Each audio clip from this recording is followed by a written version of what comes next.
नमस्कार मित्रांनो, मी प्रदेश सोनकर. आपल्या मराठी कॅम्प या युट्यूब चॅनलवर तुम्हा सर्वांचे स्वागत आहे. तर मित्रांनो, MSF साठी म्हणजेच महाराष्ट्र सुरक्षा बलाच्या जवानांसाठी मोठी अपडेट मी घेऊन आलेलो आहोत.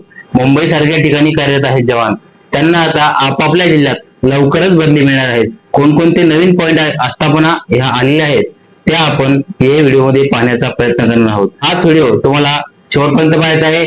आपल्या चॅनलवरती तुम्ही जर नवीन असाल, चॅनलला सबस्क्राईब करून ठेवायचं आहे. असेच नवनवीन व्हिडिओ आपल्या चॅनलवरती भेटत असतात. चला तर मित्रांनो, व्हिडिओ सुरू करूया.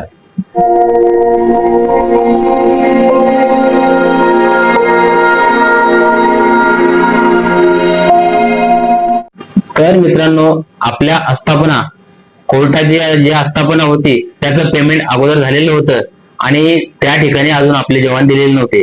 ते आता देण्यास या ठिकाणी सुरुवात झालेली आहे. सर्वप्रथम मुंबईपासून स्टार्ट झालेलं आहे. मुंबईला म्हणजेच कोर्टाच्या ठिकाणी तैनात करण्यात आलेले आहे. तसेच प्रत्येक जिल्ह्यामध्ये ज्या जिल्ह्याचे कोर्टाचे पेमेंट या ठिकाणी येणार आहे त्या जिल्ह्याला आता आपले जवान देण्यास हळूहळू सुरुवात झालेली आहे.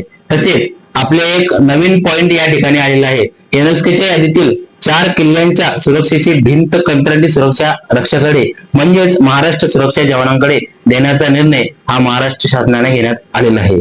त्यामध्ये 2,54,00,000 रुपयाची तरतूद या ठिकाणी करण्यात आलेली आहे. तर आपल्या देशातील जे मराठा लष्करी भूप्रदेश या संकल्पनेअंतर्गत महाराष्ट्रातील किल्ल्यांना युनेस्कोचे जागतिक वारसा नामांकन मिळाले आहे. यामध्ये जे किल्ले येतात त्यामध्ये रायगड, राजगड, प्रतापगड, पन्हाळा, शिवनेरी, लोहगड, साल्हेर, सिंधुदुर्ग, सुवर्णदुर्ग, विजयदुर्ग, सांदेरी किल्ला तसेच व तामिळनाडूतून जिंजीच्या किल्ल्याचा समावेश या ठिकाणी करण्यात आलेला आहे.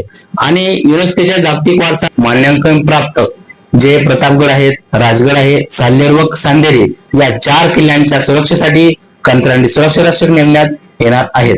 या ठिकाणी प्रत्येक किल्ल्यावर 19 सुरक्षा रक्षक आणि एका पर्यवेक्षकाची समावेश या ठिकाणी करण्यात आलेला आहे. तर असे एकूण 80 सुरक्षा रक्षक व्यवस्थेची सेवा या ठिकाणी महाराष्ट्र राज्य सुरक्षा महामंडळाकडून घेण्यात येणार आहे. त्यासाठी प्रत्येक स्मारकासाठी 63,66,888 असे एकूण 2,54,67,552 रुपयाच्या खर्चात पर्यटन व सांस्कृतिक कार्यामार्फत या विभागाने मान्यता देण्यात आलेली आहे. तसेच अतिशय आनंदाची बातमी या ठिकाणी आहे मित्रांनो, कारण आपल्याला असे पॉइंट येत राहणार आणि आस्थापना येत आहेत. त्यामुळे आपल्या विस्तार हा संपूर्ण महाराष्ट्रामध्ये होत आहे. तरी आपल्या जिल्ह्याला लवकरच जाण्याचा योग या ठिकाणी येणार आहे मित्रांनो. जे जवान जुने आपले कार्यरत आहेत त्यांना आपापल्या जिल्ह्यात लवकरच बदली या ठिकाणी अशा पद्धतीने मिळणार आहोत मित्रांनो. हा आपला व्हिडिओ तुम्हाला आवडला असेल तर शेअर करा. आपल्या चॅनलवरती तुम्ही जर नवीन आला असाल सबस्क्राईब करून ठेवा. असेच व्हिडिओ तुम्हाला भेटत राहणार आहेत. जय हिंद, जय महाराष्ट्र, जय शिवराय.